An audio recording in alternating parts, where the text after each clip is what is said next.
5 সেপ্টেম্বৰত আমি এই ইণ্টাৰভিউটো সমাপন কৰিম আৰু 30 সেপ্টেম্বৰত আমি 30,000 যুৱকক 2 লাখ টকাৰ যিটো আঁচনি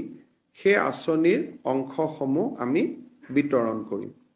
আৰু জিলা উপায়ুক্ত সেপ্টেম্বৰত আমি প্ৰধানমন্ত্ৰীৰ আত্মনিৰ্ভৰশীল অসম অভিযান এই স্কিমটোত আমি 2 লাখ টকা কৰি এজন নিবনুৱা যুৱক যুৱতীক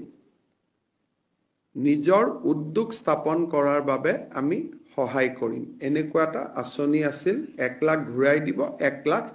ঘূৰাই দিব নালাগে তাৰে যিটো প্ৰথম পৰ্যায়ৰ ইণ্টাৰভিউ আছিল সেই ইণ্টাৰভিউটো সমাপ্তি হ'ল এতিয়া 1:2 অৰ্থাৎ প্ৰথম বছৰ আমি 30,000 লোকক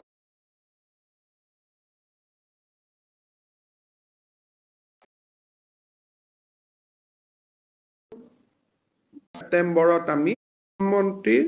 আত্মনিৰ্ভৰশীল অসম অভিযান এই স্কিমটোত আমি 2 লাখ টকা কৰি এজন নিবনুৱা যুৱক যুৱতীক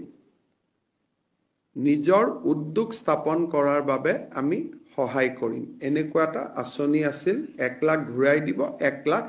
ঘূৰাই দিব নালাগে তাৰে যিটো প্ৰথম পৰ্যায়ৰ ইণ্টাৰভিউ আছিল সেই ইণ্টাৰভিউটো সমাপ্তি হ'ল এতিয়া 1:2 অৰ্থাৎ প্ৰথম বছৰ আমি 30,000 লোকক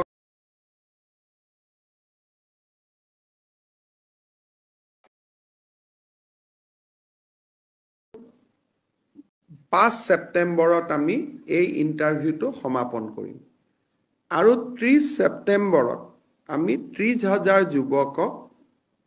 2 লাখ টকাৰ যিটো আঁচনি সেই আঁচনিৰ অংশসমূহ আমি বিতৰণ কৰিম আৰু জিলা উপায়ুক্ত